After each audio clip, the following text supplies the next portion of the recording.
Yeah, I never had the aspiration to like play professional. Okay. Which actually, like a lot of people ask me now, are you gonna play professional Artifact? Yeah. Which the answer for me is a clean no.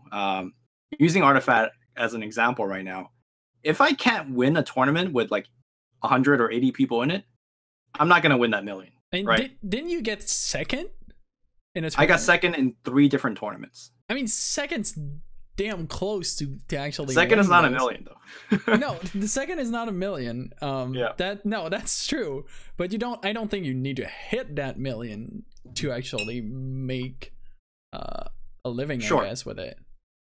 The other thing is that I'm kind of weighing the opportunity costs, right, of Yeah. being a player. Yeah. It's a lot of time investment. I think a lot of people is. don't recognize how much hard work it goes into those tournaments. There was one tournament where Yo Larson and I and a couple of other Swedes worked on a combo deck together, and I think Yo Larson was, his words not mine, was able to deal 10,000 damage with that deck. Right, where creeps are hitting for 2, you somehow get 10,000. I won't explain the combo here because I can't. But that deck was incredibly hard to play. It's a deck that just essentially came out of nowhere, so there was no previous information of how to play that deck. So there was a lot of trial and error. And there's no YouTube guide. Yeah, exactly. And what made it even more difficult is that we couldn't leak the deck by playing it against randoms, right? So, because we wanted to keep that information secret for the tournament day. Yeah. So we only practiced against trusted sources or each other, and it was gruesome. I think I practiced, in 1 week, close to 30 to 40 hours while having a job. Yeah, that's a lot. Yeah, so that's a lot of practice. Yeah. And then Sifka beat me in the finals, and my soul was crushed. So I was like, oh my god, I'm a very competitive person, but when you practice 40 hours and you play, like, you play close to the best of your abilities, and you still are not as good as some other guy out there. And granted, Sifka has years of MTG experience, and he's a great card player. And I'm just like, all right, the competitive dream is dead. I'm just not good enough. Yeah, it's dead when the game is not even out. That's rough. Yeah. Not a lot of players can say that. I think I'm in a very kind of fortunate position. I don't like being a competitive player isn't my only route, right? I could be a caster, and I could just be working for BTS and be their product manager for Artifact as well. So I guess I'm not gonna rule out a competitive player, and I think it will be good even for my casting career to get some competitive experience, because I'm sure that would help. If, for example, the first international for Artifact would have a open qualifier, some sort of bracket, why not? I'm gonna just try to play in it. Especially playing, I feel like in card games also, it's a bit easier, I feel, to get the practice, because you can get the top. Let's say you want to be an Artifact caster, right? There's like these tier 1 decks that will show up in that tournament.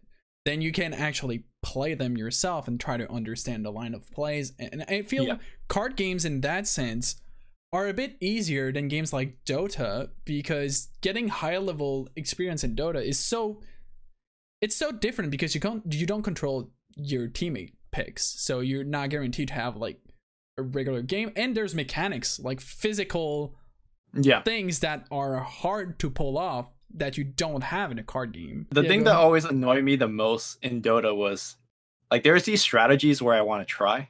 Yeah. I'm just not good enough, like, physically to execute the mechanic. Like, I see Sumail doing these crazy stuff, and I'm like, oh yeah, that looks great, let me try it. And it just doesn't work because I'm not Sumail. So, but in terms of, I think, Artifact or card games in general being I guess an easier thing to practice, I think it's true to a certain extent, but maybe not as easy. The best practice I've gotten is actually when I practice with other people, because I think when you grind ladder on your own, you will win or lose, but without somebody kind of really going through the replays or going through your lines step by step, you're not really learning why you're winning or losing, at least with a clarity that you need to improve rapidly. Yeah.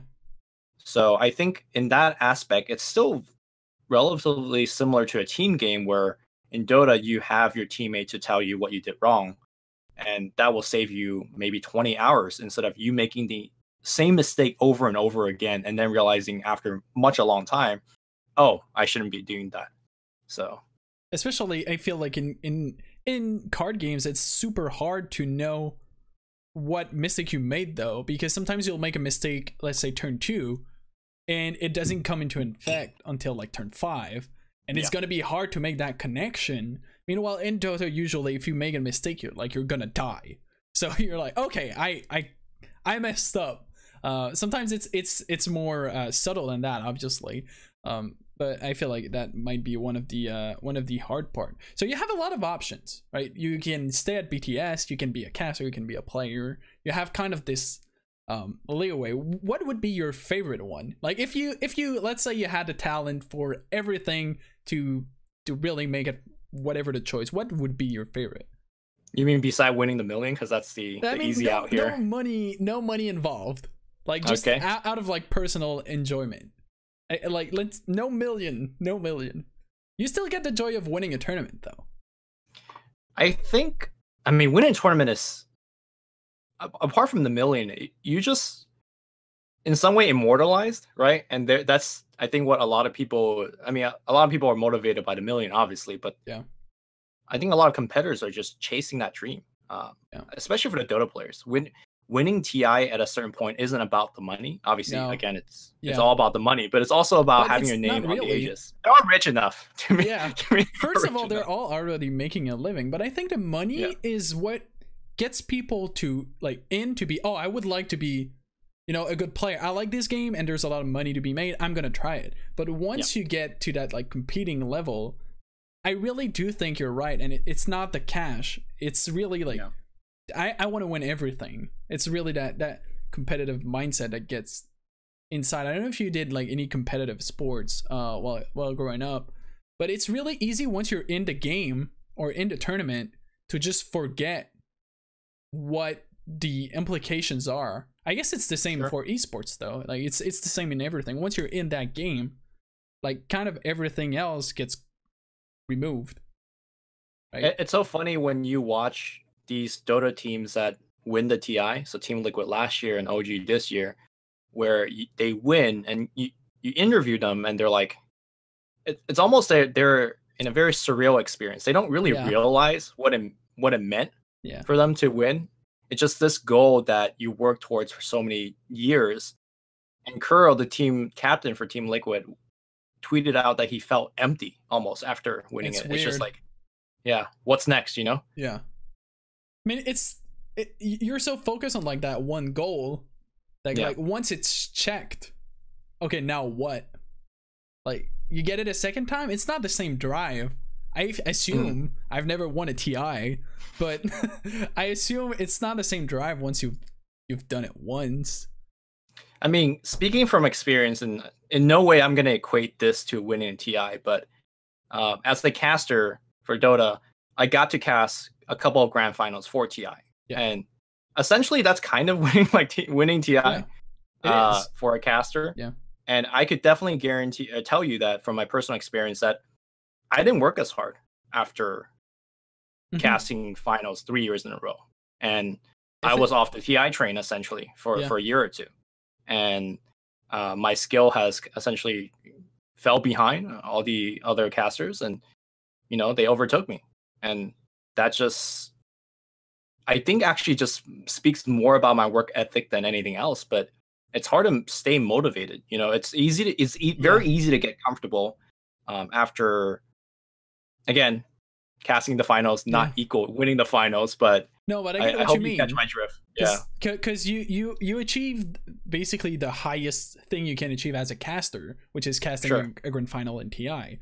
and whenever you try to get good at whatever it is, in that case casting, you're always trying to get there, so you're always looking upwards. That's what drives your I guess your work. That's why you do some hard work. You want to get there. Once you're there, you don't have that carrot, I guess, for a lack of a better term, to drive forward. How, did you expect to do like a 4th TI in a row? and then they announced that they didn't pick you. Like, how did that go?